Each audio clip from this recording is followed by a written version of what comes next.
Unit Satuan Tugas Sapu Bersih Pungutan Liar di lingkungan Provinsi Banten fokus terhadap pencegahan dan edukasi pungli. Sepanjang tahun ini, Satgas Saber Pungli Provinsi Banten baru mengangkat satu kasus saja. Irwasda Polda Banten Kombes Pol Hendra Kurniawan mengatakan, untuk mensinergikan tugas-tugas pokok fungsi dan peran Satgas Saber Pungli, maka dilakukan penguatan. Asosiasi Provinsi Banten, tujuan hari ini adalah mensinergikan apa yang menjadi tugas-tugas pokok fungsi dan peran Satgas Saber Pungli Provinsi Banten. Provinsi Banten ini karena membawahi dua wilayah hukum, Metro dan Banten.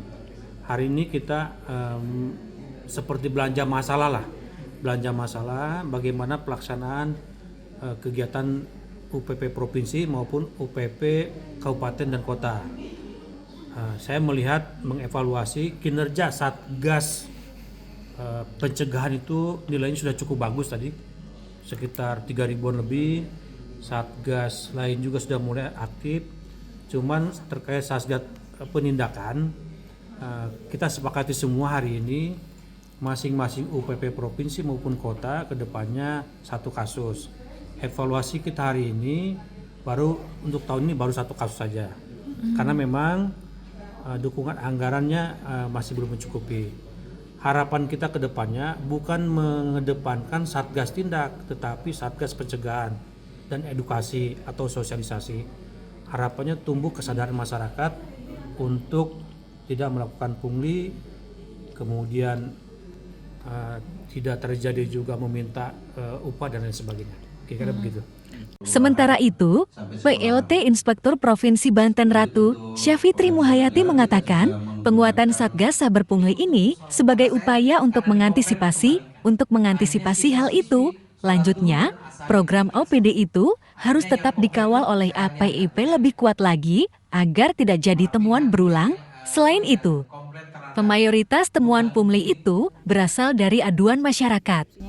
Dan bentuk dengan Saber Pungli ini juga sesuai dengan amanat yang ada di Monitoring Center for Prevention di MCP, sosialisasi anti korupsi, budaya anti korupsi, kerjasama antara inspektorat dengan penyuluh anti korupsi dan unit Saber Pungli yang ada di daerah masing-masing.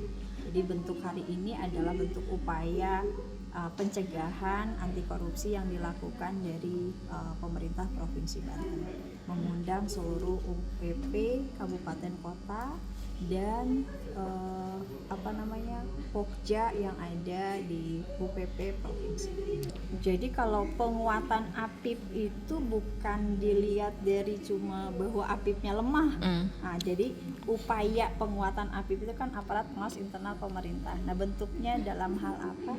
Ya, salah satunya ini, sinergi kolaborasi dengan Saber Pungli. Itu bentuk penguatannya.